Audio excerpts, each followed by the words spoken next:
जहां महंगाई आसमान की बुलंदियों को छू रही है, वहीं एक आम आदमी की आमदनी समंदर की गहराइयों तक पहुंच चुकी है।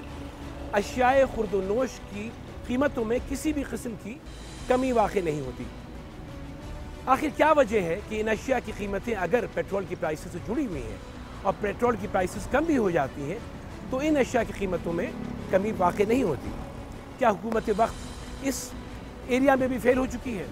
आज के प्रोग्राम में हम जायज़ा लेते हैं पेट्रोल की कीमत पर और इससे जुड़ी हुई महंगाई पर। मैं हूं अर्जुमंद अजहर और मैं हूं आम आदमी।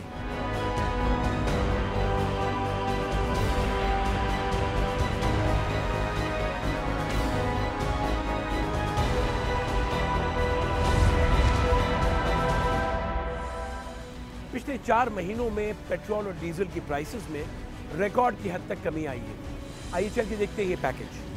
पेट्रोल और डीजल की कीमतें कहां से कहां तक पहुंच गईं? अक्टूबर में पेट्रोल 103 रुपए 62 पैसे फी लीटर था। नवंबर में 9 रुपए 43 पैसे कमी के बाद 94 रुपए 19 पैसे हुआ और दिसंबर में 9 रुपए 67 पैसे की कमी के बाद 84 रुपए 53 पैसे का हो गया और जनवरी में मजीद 6 रुपए 25 पैसे कमी के बाद 78 रुपए 28 पैसे फी लीटर हो चुका है। इसी तरह अक्टूबर में डीजल 107 रुपए 49 पैसे फी लीटर था। नवंबर में 6 रुपए 18 पैसे की कमी के बाद 101 रुपए 21 पैसे हुआ और दिसंबर में 7 रुपए 12 पैसे कमी के बाद 94 रुपए 9 पैसे फी लीटर हुआ और जनवरी में मजीद 7 रुपए 86 पैसे की कमी के बाद 86 रुपए 23 पैसे है। पेट्रोल 25 और डीजल 21 रुपए सस्ता होने का आवाम को कोई रिलीफ नहीं मिल सका। आटा, चीनी, दाल, दूध समेत अशियाए खुर्दोनोश की कीमतों में कोई कमी नहीं हुई। पब्लिक ट्रांसपोर्ट में सफर करने वालों को भी कोई फायदा नहीं हुआ। वफाकी हुकूमत ने कीमतें कम करने की हिदायत के बाद खुद को बरी ज़म्मा समझा और सूबाई हुकूमतें हाथ पर हाथ धरी बैठी रहीं। बेहिसी की रविश ने मुनाफाखोरों के हौसले बढ़ाए और पेट्रोल 26% सस्ता होने को भी आवाम के लिए बेमायने कर दिया। लेकिन पेट्रोल की कीमतें कम होते ही हुकूमत ने टैक्सेस फिर बढ़ा दिए, यानी एक कदम आगे और 2 कदम पीछे। आखिर कब तक ये सांप सीढ़ी का खेल होता रहेगा? FBR के एक नोटिस ने आवाम की खुशियों को आधा कर दिया। हुकूमत ने पेट्रोलियम मसनूआत पर सेल टैक्स 17 से बढ़ाकर 22% कर दिया। कराची टैक्स बार के सदर वसीम हाशमी का कहना है कि सेल टैक्स में इजाफा नाइंसाफी है। हुकूमत सेल टैक्स नेट को बढ़ाए, ना कि सेल टैक्स रेट को। माहिरीन का कहना है कि हुकूमत ने सेल टैक्स रेट को बढ़ाकर तेल की कीमतों में कमी का फायदा आदा कर दिया है। अवाम का कहना है कि पेट्रोलियम मसनूआत में कमी के साथ हुकूमत अजनास की कीमतों में भी कमी कराए। वजीर खजाना के अजनास की कीमतों में कमी की हिदायत के बावजूद ताहाल सूबाई हुकूमतों ने कोई इकदाम नहीं किए।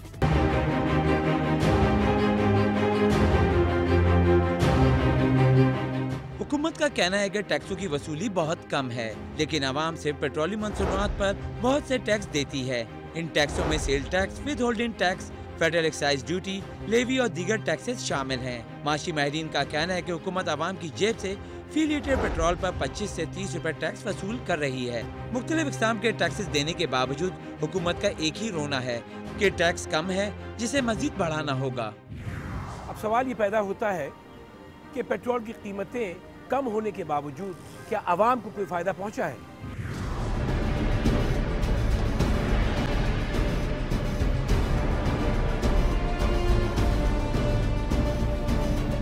नए साल के आगाज पर आवाम को मिला पेट्रोल सस्ता होने का तोहफा। क्या ही बात होती अगर रोजमर्रा की अशिया की कीमतें भी कम हो जाती। शहरी कहते हैं पेट्रोलियम मसनूआत महंगी हो तो हर चीज महंगी हो जाती है, लेकिन सस्ती हो तो उसके समरात आवाम तक नहीं पहुँचते।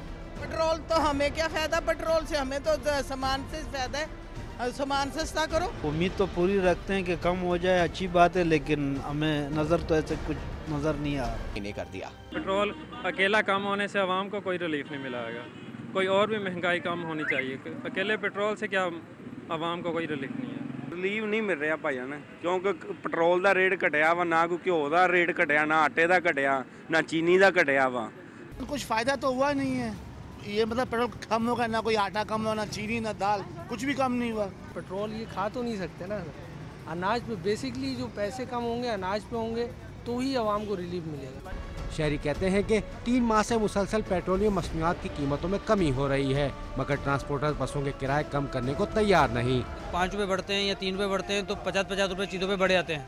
50%, 25% बढ़ जाता है। लेकिन अभी नहीं कम हो रहा, तो कम होना चाहिए। ट्रांसपोर्ट के अंदर कुछ कमी पेशी करे और मज़ीद चीज़ों में, सब्ज़ी में, जैसे आटा है, चावल है, दाल है, हर चीज़ गरीब आदमी तो खरीद नहीं सकता ना।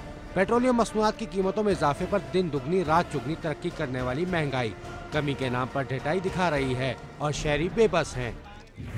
गो के पेट्रोल की प्राइसेस में कमी पैदा हुई है, लेकिन पाकिस्तानी अवाम के जहनों में एक ही सवाल उठता है कि अशियाए खुर्दोनोश की कीमतों में कमी क्यों नहीं पैदा हुई। पेट्रोलियम मसनूआत की कीमतों में कमी, मगर अवाम अब तक इसके सम्राट से महरूम। रोज़मर्रा की अशियाए खुर्दोनोश की महंगाई अपनी जगह डटी हुई है। जी हाँ, होल सेल की बात करें या रिटेल मार्केटों और ब्रांडेड कंपनियों की, कीमतें टस से मस नहीं हुई। आटा 38 से 44 रुपए फ़ी किलो, खुला घी तेल 160 से 175 रुपए फ़ी किलो, मूंग की दाल 180 रुपए फ़ी किलो और चावल समेत दीगर बुनियादी अशिया खुर्दोनोश 2 माह पुरानी कीमतों की सतह पर बरकरार हैं। चीनी पे जो कमी आनी चाहिए थी वो भी नहीं आई है। फिर उसके बाद दालों में जो कीमतें बढ़ी हुई हैं, तेल वही चल रहा है, घी वही चल रहा है, चीनी वही चल रही है। पेट्रोल की कीमतों की कमी के बारे में माहिर इक़्तिसादियात क्या कहते हैं, आइए चल के देखते हैं। जब तेल की कीमतें बढ़ती हैं, हम पास ऑन करते हैं, हम बताते हैं कि तेल की कीमतें बढ़ गई भाई इसलिए पास ऑन कर रहे हैं, तो हम थोड़ा चीख चाक के फिर खामोश होकर बैठ जाती है। जब दुनिया को हमें पता है कि 25% तेल की कीमतें जून से अब तक कम हो गई हैं, क्या हमने प्रोपोर्शनेटली पास ऑन किया है? ध्यान से सुनो। FBR 30 से 32% अपना जो रेवेन्यू कलेक्ट करता है ना, FBR, ये पेट्रोलियम यानी से ही होते हैं।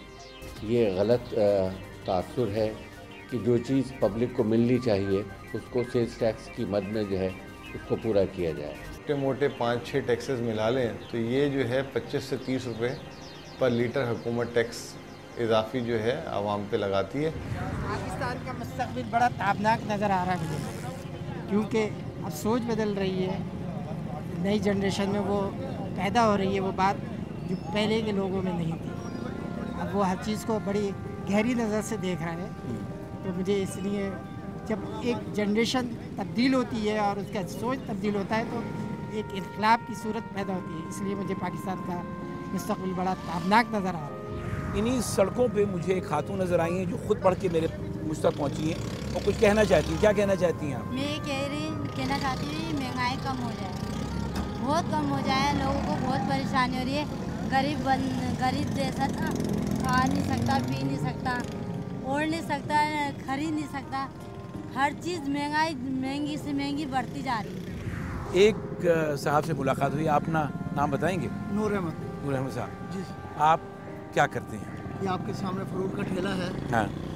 तो यही देख लें, ये लगा के बैठे हुए हैं अल्लाह के भरोसे पर। अच्छा। कारोबार तो कुछ है ही नहीं, सब हाथ पे ऊपर हाथ धर के बैठे हुए हैं। इधर से मौत तक देखे कहीं गाहक है, वो एक ऊपर से तबके से लेके नीचे के तबके, ज़ाहिर बात है इससे कुछ बचेगा तो वो फ्रूट खाएगा। पहले सबसे पहले वो अपना पेट पालेगा, इसलिए ज़ाहिर बात है अपना रोटी, उसको रोटी ज़रूर चाहिए। अब ज़रूरी नहीं है कि हर आदमी फल के बगैर तो रह सकता है, मगर रोटी के बगैर कोई भी नहीं रह सकता। ख़ास तरह की एक शख्सियत नज़र आई है, मैं इनसे बात करना चाहता हूँ। आप अपना नाम बताएंगे? मेरा नाम मुजम्मिल हुसैन मलंग है। मुजम्मिल हुसैन मलंग। हाँ। अच्छा। बल्दिया टाउन से मैं तल्लुक़ रखता हूँ। अच्छा, तो यहाँ क्या करने आए हैं? यहाँ ये अल्लाह मोहम्मद के नाम जो कागज़ ये दुनिया कुरान शरीफ को पैमाल किया हुआ उसको उठाता हूँ, डालता हूँ, फिर समुद्र में उसको गिराता हूँ जाल। अच्छा। ये मेरा काम है। 8-10 साल से तो मेरे को भी इधर आते जाते हो गए। अच्छा। हाँ। तो आप क्या कमाते क्या हैं? ये कोई 5 दे देता, कोई 2 दे देता, कोई 1 दे देता। हाँ, ये मालिक पूरा करने वाला अल्लाह है। आइए लेते हैं छोटा सा ब्रेक और मिलते हैं ब्रेक के बाद।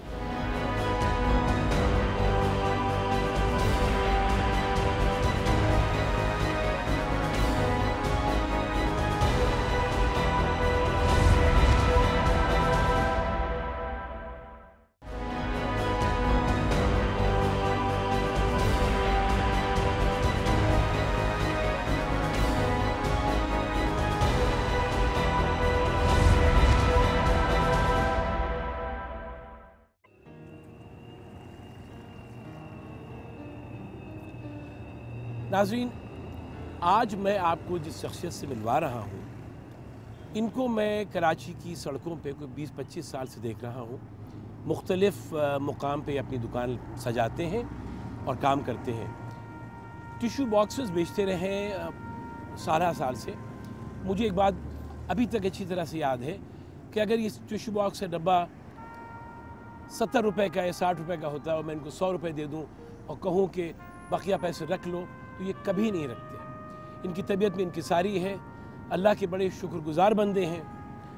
इनसे मिलने के बाद एहसास ये होता है कि अल्लाह ताला ने हमको सब कुछ दिया हुआ है, तो खुदा जाने मैं अपनी बात ही कर सकता हूँ कि अल्लाह ताला ने इतना दिया हुआ और शायद हम इन सब चीज़ों के होते भी शायद उस तरह से शुक्र अदा नहीं करते अल्लाह ताला की जिस तरह से अब्दुर्रहमान करते हैं। अब्दुर्रहमान साहब अस्सलाम वालेकुम। पहचाना आपने मुझको? जी सर। कब से जानते हैं? तकरीबन 25 साल तो हो गए सर। पहले आप कालापुर के पास रहते थे? जी, गोरा कब्रिस्तान के पास। अब आपने मुख्तलिफ जगहों पर दुकान लगाई? जी। एक्सीडेंट हुआ था? जी। किसका? किससे हुआ था?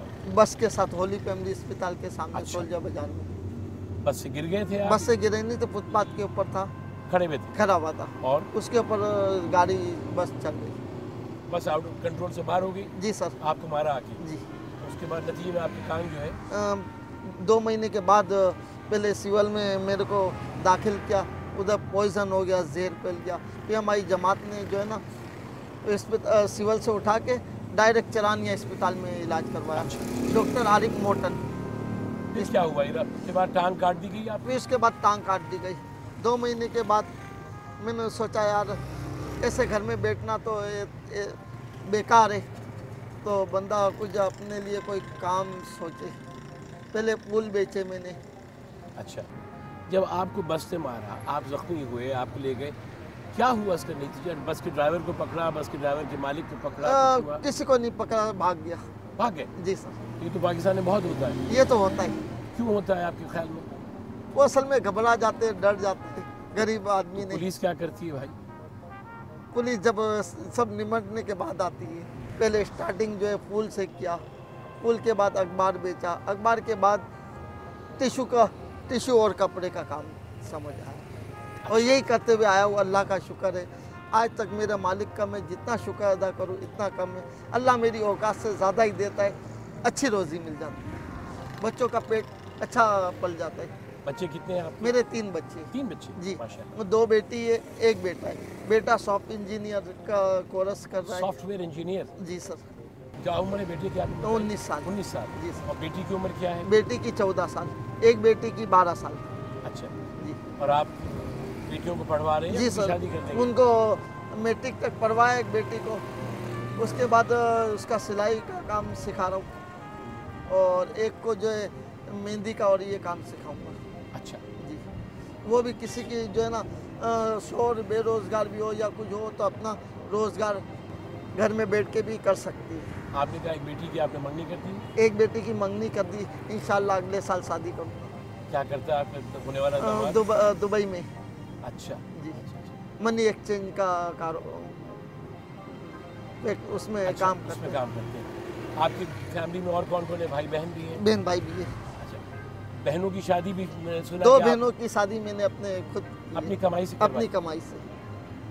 कितनी तकलीफ होती है आपको? आप ये बनाई है आपने गाड़ी, ये आपकी गाड़ी है? जी सर। यही आपकी ज़िंदगी है, इसी को आप चलाते हैं। लेकिन मुझे आपने बताया था कई साल पहले ये पहले साइकिल थी। साइकिल थी? साइकिल से बनते बनते तकलीफ होती थी। हाँ। तो फिर मैंने सोचा इसमें छोटा सा इंजन हो। ये इंजन डाला तो कभी व्हील टूट जाता था, साइकिल का व्हील होता था। ये तब्दील करते करते मोटरसाइकिल बन गई। तो ये सब क्या? ये तो पहले से मोटरसाइकिल लग रही है? पहले मोटरसाइकिल नहीं थी, पहले ये साइकिल थी सर, 3 पहिए साइकिल थी? यूँ हाथ से चलती। 3 पहिए की? जी। उसके बाद ये मोटर फिट कर दिया आपने? हाँ, इसको बनाते बनाते ये पूरी 3 पहिए की बनी। किसने बनाई? ये मुख्तलिफ जगह से बनाई, अब तो मैं खुद भी बना लेता हूँ। अच्छा जी। मैंने आपका जैसा शुक्रगुजार बंदा, कि आपके जैसे शुक्रगुजार लोग बहुत कम हैं इस दुनिया में। क्या चीज़ है आपको जो चला के रखती है? अल्लाह के शुक्र अदा करते रहते हैं? जब मुलाकात होती है बस आप अल्लाह के शुक्र अदा करते रहते हैं? सर, अल्लाह का शुक्र अदा करने से अल्लाह भी खुश होता है, बंदा भी खुश होता है। और उन लोगों को जो माजूर आदमी ने जो भीख मांगते, उनको चाहिए जैसे हम मेहनत करते इसी तरह वो भी मेहनत करे, भीख से ज़्यादा सुकून मिलेगा मेहनत करने में। अगर मैं आपसे सवाल को आसान करूँ तो आपने सड़क पे 25 साल बैठ के क्या सीखा? सड़क पे 25 साल बैठ के ये देखा है,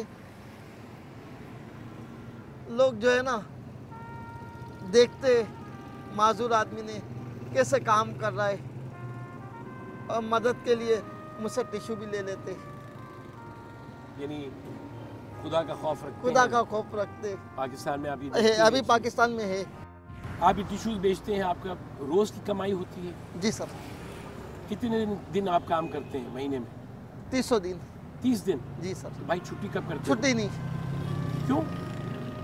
सिर्फ इतवार वाले दिन आधे टाइम की छुट्टी होती है, यहाँ पर नहीं आता। कभी भी बच्चों को लेके घूमने नहीं तो निकलते आप? दिन में इतवार वाले दिन लेके जाते। इतवार वाले दिन लेके जाते हैं आप? किस तरह जाते हैं आप? रिक्शे के अंदर। रिक्शे में जाते हैं? जी सर। तो कितनी कमाई हो जाती है आपके महीने की? महीने की तकरीबन 20,000 रुपए। 20,000? जी सर। तो 20,000 काफ़ी होता है घर चलाने के लिए? जी हमारा अच्छा गुजारा होता है। घर कितना बड़ा है आपका? घर 60 गज का है। 60 गज का है? 2 कमरे। खूब लाइटें वाइटें हैं, एयर कंडीशनर लगे? एयर कंडीशन नहीं है सर। एयर कंडीशनर नहीं है? नहीं सर। तो खर्चा कितना? बिजली का बिल कितना आता है? बिजली का बिल 3,000, 2,500, 3,000, 3,500 बिजली? जी सर। जो हम कुंडा नहीं लगाते इसलिए हमारा जो है ना बिजली का बिल ज़्यादा आता है। जो कुंडा लगाते हैं उनका बिल आता ही नहीं इतना। और क्या खर्चे हैं आपके महीने में? खाने का कितना खर्चा है? खाने का है तकरीबन महीने का 10-12 हज़ार रुपये। अच्छा। बत्ती का है, स्कूल का है, लाइट का है, स्कूल का है? जी सर। अच्छा। तो उसमें सारा हो जाता है। बेटे के लिए आपने मोटरसाइकिल ली है? जी सर। बच्चे के लिए? जी सर। तो उसका भी खर्चा है? उसका भी खर्चा है। तो खर्चा पूरा हो जाता है? जी खर्चा पूरा हो जाता है। 20,000 रुपये? 20,000 रुपये। अच्छा अच्छा। आप सुबह काम पे किस वक्त आते हैं? 11 बजे। 11 बजे? जी सर। रात के 1 बजे तक। 1 मिनट, 11 से रात के 1 बजे तक? 13 घंटे। 13 घंटे रोज़? जी सर। मैंने आपको अब्दुर्रहमान साहब की तारीफ़ में ये कलमात कहे कि इनकी सारी ये अल्लाह के शुक्रगुज़ार बंदे हैं, लेकिन एक क्वालिटी और जो अभी नज़र आई है, मैं आप चाहता हूँ आप देखिए कि अल्लाह ने इनको एक हादसे की वजह से माजूर कर दिया, इनकी सीधी टांग न रही, लेकिन इस शख्स ने हिम्मत नहीं हारी और उसके नतीजे में बकौल इनके, और ये बताएंगे कि ये जो आप इसको मैं दुल्हन कहूँ या कोई नाम वाम है? स्कूटर है, मोटरसाइकिल। स्कूटर है जी, इसको दुल्हन नहीं कह सकता? आप बोलते सब। अच्छा, तो ये दुल्हन जो इनकी खड़ी हुई है यहाँ पर, ये कहते हैं कि ये पहले साइकिल थी, यानी 3 पहिए की एक साइकिल थी, ट्राईसाइकिल जिसको कहते हैं, ये हाथ से चलाते थे। उसके बाद इन्होंने अपने ही जहन में इनके आया कि इसमें इंजन फिट करें। इंजन? जी। आप मुझे बताइए क्या किया आपने इसके साथ? पहले मैंने इंजन डाला। इंजन डालता था तो टायर पड़ जाता था, छोटा सा होता था ना साइकिल का टायर। फिर मैंने आस्ते आस्ते व्हील डाले, फिर व्हील डाला तो फिर इसका अगला हिस्सा जो चिमटा है साइकिल का वो टूट जाता था। फिर मैंने लोगों से बोला यार, फिर तो उसने बोला मोटरसाइकिल का अगला हिस्सा डाल दो, लोग मशवरा देते रहे तो मैं करता रहा थोड़ा थोड़ा करके। तो थोड़ा तकरीबन 1 साल के अंदर अंदर ये मोटरसाइकिल पूरी कंप्लीट हो गई। अच्छा, इसमें कितनी खर्चा कितना है? उस टाइम पे 4,000 रुपये खर्चा आया। 4,000 रुपये? जी सर। किस टाइम पे? 20 साल पहले? 20 साल पहले। अब तकरीबन 40-50 हज़ार रुपये खर्चा है। ऐसी 2-4 गाड़ियाँ मैं बना के बेच भी चुका हूँ। बेच भी चुके हैं आप? जी सर। यानी आप और माजूरों के लिए। आप इंजीनियर भी हैं? जी सर। अच्छा जी। तो आप अपना काम शुरू क्यों नहीं करते वो वाला? सर इसमें इतनी वो है, मतलब पैसा इतना देते नहीं है ना माजूरात में। अच्छा। हाँ, तो उनको सस्ती देनी पड़ती है। अब मेरे पास इतनी वो अखराजात नहीं है, पैसा लग जाता है। और अब 20-25 हज़ार रुपये की घर में पड़ जावे तो 15,000 18,000 में देनी पड़ती है। अब उनका भी ख्याल करना पड़ता है। अल्लाह दे रहे तो अब मेहनत बहुत है इसमें। 1 हफ्ता लग जाता है इसको बनाने में। जी सर। सामान लाओ, एक चीज़ रंछोलन से ढूंढो, तो बनाने में टाइम तो लगता है ना। फिर वेल्डिंग से आंखें भी ख़राब होती है। इनकी ये बात सुन के मैं आपसे, आवाम से और उन लोगों से जिनके पास अल्लाह ताला ने जिनको दिया है, ये अपील करता हूँ कि आप किसी माजूर को ले लीजिए और उसके आराम के लिए, उसकी सहूलत के लिए इस किस्म की कोई गाड़ी बनवा के उसके हवाले कर दिए ताकि उसकी ज़िंदगी आसानी से गुजर सके। मगरबी ममालिक में ये बहुत देखा जाता है, पाकिस्तान में इन चीज़ों में बिल्कुल तवज्जो नहीं देते और आप देखते हैं कि लोग अपने आप को जो माजूर हैं, कभी वो बैसाखियों के सहारे, कभी अपने आप को घसीटते हुए सड़कों पर नज़र आते हैं। तो एक बार फिर मैं आपसे अपील करूँगा कि अगर आप करना चाहते हैं तो हमारे दोस्त इंजीनियर अब्दुर्रहमान साहब डिज़ाइन करेंगे, मदद करेंगे और आपको रास्ता बताएंगे कि किस तरह से ये चीज़ें बनाई जा सकती हैं।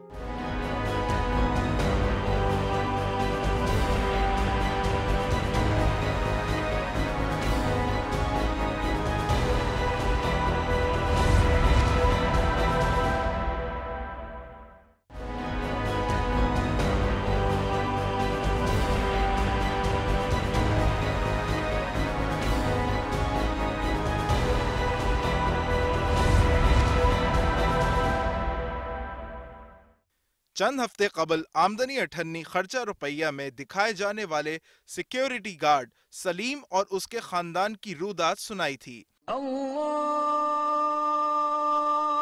अकबर,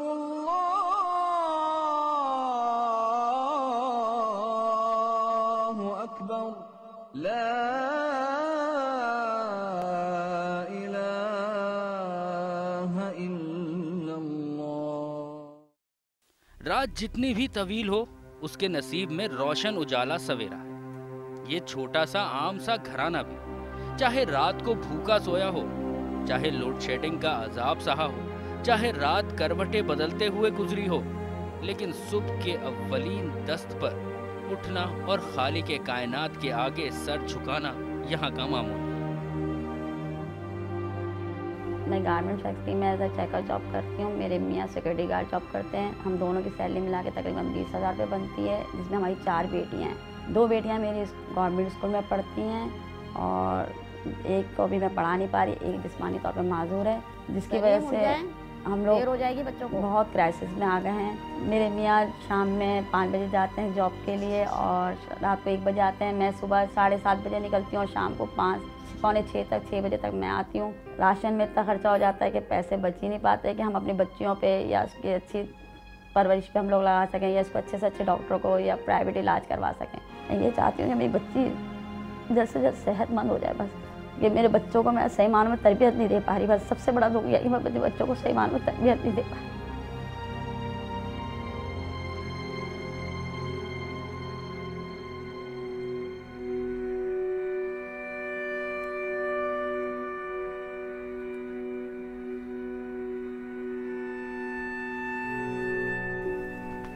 अलीजा, बहन का ख्याल रखना, सही है?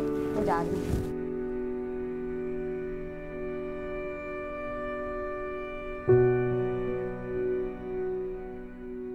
शकील ज्यादा नहीं पढ़ सका। वो चाहता है कि उसकी औलाद खूब पढ़े, आगे बढ़े, लेकिन कोई भला हालात से कितना लड़े और कब तक लड़े।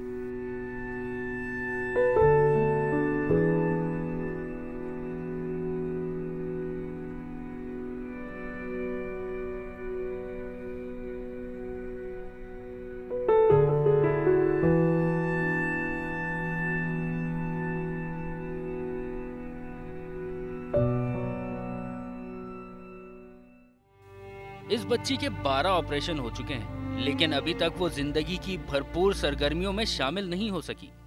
ये सारे ऑपरेशन सरकारी अस्पताल में हुए हैं, लेकिन महंगी दवाइयों का बोझ खुद उठाना पड़ा। दवाइयां खरीदने के लिए खुदा जाने किस किस चीज को बेचा गया, किस किस के आगे हाथ फैलाए गए, और हुकूमत वक्त हमेशा ये गीत अलापे गई, हर तरफ सुकून है, सुकून ही सुकून है। मेरा नाम मोहम्मद सलीम है। मैं सिक्योरिटी सर्विस में गार्ड की नौकरी करता हूँ। मेरी 4 बेटियाँ। मेरी वाइफ की 10,000 रुपये तनख्वाह है, मेरी 10,000 रुपये तनख्वाह है। इस पर गुजार बसर होता नहीं है, बड़ी मुश्किल होती है। किसी से ले दे के अपना कर ही लेते हैं बच्ची का, फिर तनख्वाह पे उनको दे देते हैं। आँखों की बहुत तकलीफ़ है, अस्पताल भी नहीं जा सकता दिखाने के लिए, इसलिए वहाँ 200-300 रुपये खर्चा हो जाएंगे, पीछे फिर मुश्किल हो जाएगा। गार्ड की नौकरी भी ऐसी है कि टाइम पे पैसे नहीं देते हैं, वो लोग बड़े परेशान करते हैं। आ जाता हूँ लड़ाई झगड़ा करके, फ़ोन आता है पीछे, फिर चले जाता हूँ, यही सोच के भाई घर में बैठूँगा, जो भी रैश है वो भी ख़त्म हो जाएगा। शकील बज़ाहिर तो बच्चियों को खुशी खुशी स्कूल से घर ला रहा है, लेकिन उसके पाबंद दिमाग में एक ही सवाल गर्दिश कर रहा है, अगर आज भी काम नहीं मिला तो। बस इस तो से आगे शकील को सोचने की हिम्मत नहीं पड़ती। चलो बेटा मैं आ रहा हूँ, काम पे जा रहा हूँ, ठीक है।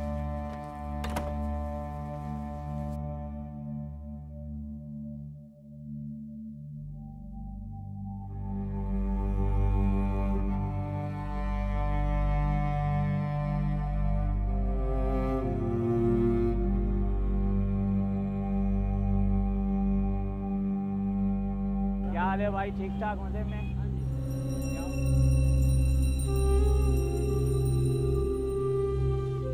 आते जाते किरदारों और कारों को हसरत भरी नजरों से तकते तकते शकील उकता चुका है। आखिर कब तक वो अपनी मजबूरी का थैला उठाए कम से कम पैसों में ज्यादा से ज्यादा काम करने का मोहताज रहेगा? कब तक? आखिर वो कभी इस फिक्रे रोजगार से, रोज रोज की तकरार से, अपनी बोली लगाने वाले खरीदार से कब आजाद होगा? हाँ फिर चलते हैं। ठीक है, इंशाल्लाह फिर कल मुलाकात होती है।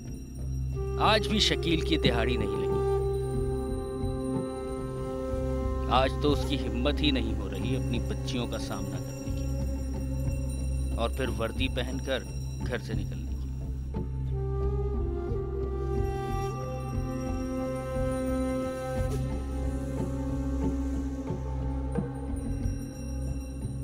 अच्छे बेटा, अल्लाह हाफिज, बहन का ख्याल रखना, मैं आ रही हूँ। शकील शाम से रात तक सब कुछ अपनी महरूम आंखों से देखता जाता है। बड़ी बड़ी गाड़ियां, उजले उजले मलबूस, मुस्कुराते खिलखिलाते चेहरे। क्या इन लोगों की जिंदगी में कोई दुख नहीं? क्या ये सब मजदूर हैं? क्या मजदूरों के दिन रात की मेहनत का खिराज वसूल करने वाले नाम नेहाद बेहिस कामयाब लोग? शकील चेहरे तकता जाता और सोचता जाता और इसका दिल डूबता जाता। आज फिर वो घर खाली हाथ जा रहा है। उसकी जेब इजाजत ही नहीं देती कि वो 5 रुपए का सिक्का भी इधर से उधर कर सके। वो तो बिल्कुल इस मुआशी तंग दस्ती में जकड़ा हुआ है।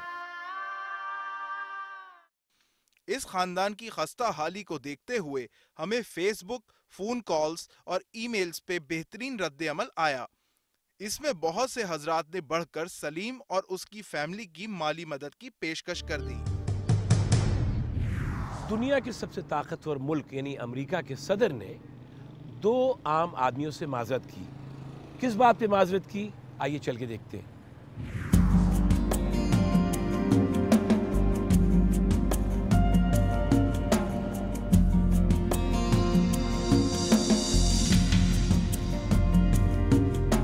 अमरीकी रियासत हवाई साहिल समंदर की वजह से बहुत मशहूर है और अमरीकी सदर बराक ओबामा अक्सर छुट्टियों पे हवाई जाते हैं, जहां वो अपना गोल्फ का शौक पूरा करते हैं।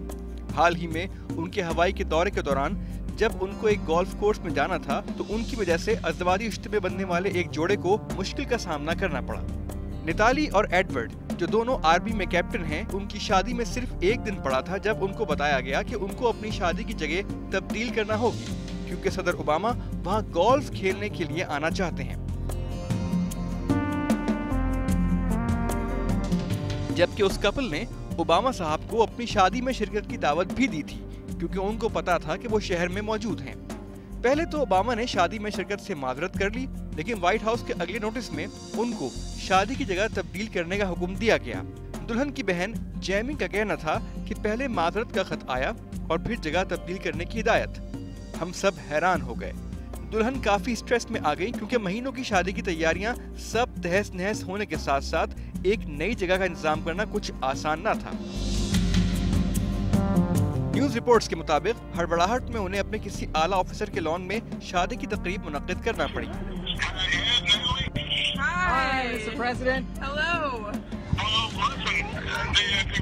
ओबामा साहब को जब व्हाइट हाउस स्टाफ की इस खबर का पता चला तो उन्होंने खुद दुल्हा दुल्हन को फोन करके न सिर्फ मुबारकबाद दी, बल्कि उनकी वजह से हुई तकलीफ पर माजरत भी कर दी। इस पर दुल्हा दुल्हन समेत सब बहुत खुश हो गए। क्या हमारे मुल्क में एक आम आदमी के साथ हुई नाइंसाफी पर कभी कोई तलाफी हुई है? मुआफी तो दूर की बात। गुज़िश्ता दिनों पुलिस गर्दी का एक और वाकया कराची में देखने को मिला। शहरी की गाड़ी गलती से पुलिस की मोटरसाइकिल से क्या टकराई, किस्मत के सितारे ही गर्दिश में आ गए। पुलिस वालों ने इसे गाड़ी से बाहर निकलने का मौका ही न दिया, लातों और मुक्कों की बारिश कर दी। गरीब मिन्नतें करता रहा, मगर ताकत के नशे में चूर पुलिस वाले कहां सुनने को तैयार थे।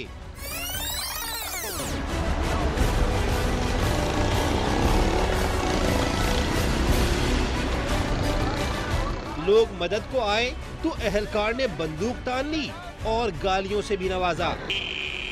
ये तो सिर्फ एक वाकया है जो मंजर आम पे आया है। ना जाने ऐसे कितने और वाकयात रोजाना होते हैं बगैर किसी रिपोर्ट के।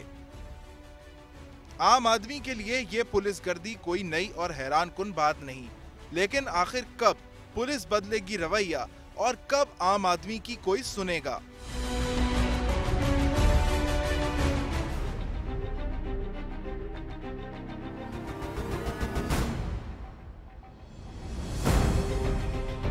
इमरान खान 21 गाड़ियों के काफिले के साथ जब पेशावर के बच्चों के साथ इज़हार यकजहती करने के लिए अपनी नौब्याहता दुल्हन के साथ मुतासिरा स्कूल के बच्चों से मिलने के लिए पहुंचे तो ज़राए अबलाग को उन पर तनकीद करने का मौका मिल गया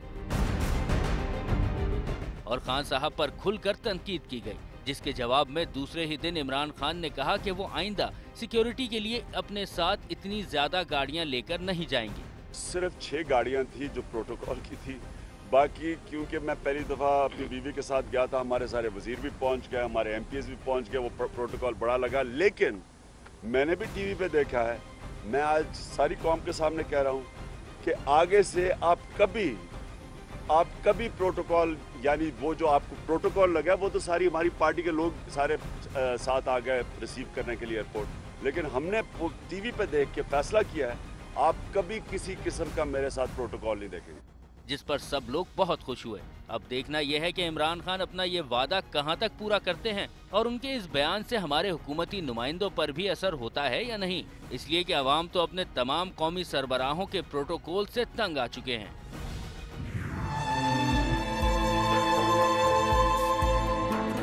क्या हासिल पेट्रोल से गर ये सस्ता है? खाने पीने की चीजों बिन कैसे जिए? आटा, चीनी, दाल तो अब तक महंगा है। क्या हम खाने के बदले पेट्रोल पिएं? रक्शे, टैक्सी, बस का किराया कम न हुआ। बढ़ते बढ़ते सर तक आया, कम न हुआ। दूध ने अब तक जुल्म जो ढाया, कम न हुआ। पिछले माह जो कर्ज उठाया, कम न हुआ। सस्ता है पेट्रोल तो सब्जी सस्ती हो, दाल भी सस्ती, भिंडी तोरी सस्ती हो, घी के साथ आटे की बोरी सस्ती हो। मौत तो सस्ते भाव हमको मिलती है, जीने की ख्वाहिश भी थोड़ी सस्ती हो। पर कुछ लोग नहीं चाहते कि हम भी जिएं। क्या हम पानी के बदले पेट्रोल पिएं?